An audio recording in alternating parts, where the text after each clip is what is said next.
I got locked out. I got locked out of Twitter last night for 12 hours, and I couldn't participate in anything until after this inquiry or voting for impeachment resolution.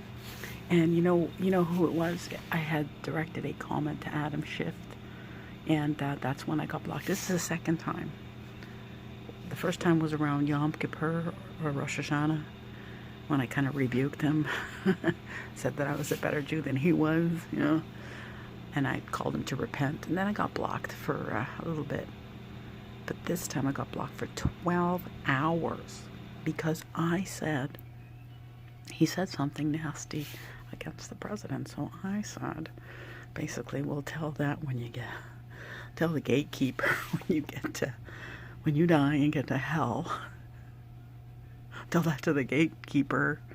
And then I said, but the good news is that you can repent now and join the good side. Well, boom, I had to take off my comment and wait 12 hours. I had to wait till after 9 a.m. this morning, from 9 p.m. last night to 9 a.m. this morning, and I couldn't participate on, I've got 3 or 4 accounts on my main account, and when it was kind of, why? My friend says, yeah, he's read my tweets, and why me? One person, because they target people who they think has an influence or a powerful, strong voice, and that's it.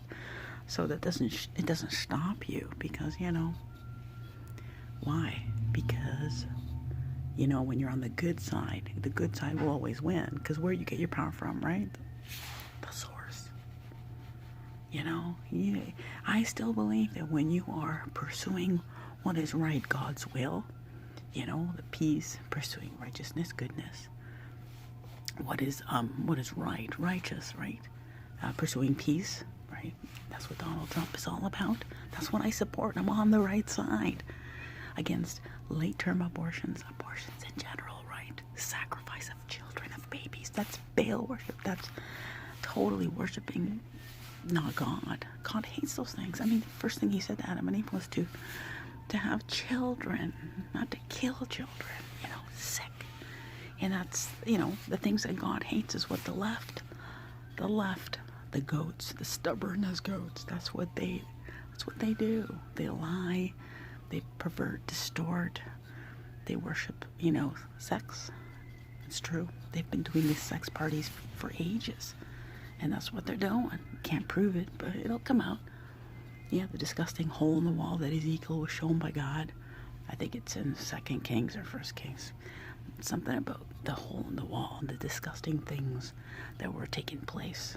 That's what's happening now. I mean, history repeats itself, right?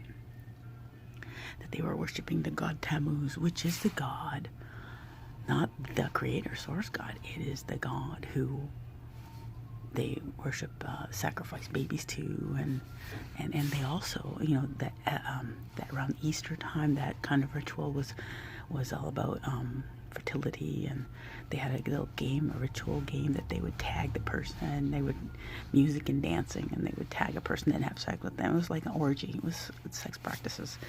They worshiped. They had sex magic. There you go. So they're against life. They lie and distort. They don't appreciate the good things that are happening in the United States right now. All the good things they should be. You can tell they're on the bad side. They're on the evil and wicked side when they don't appreciate. This has been happening since the beginning of time in the Bible.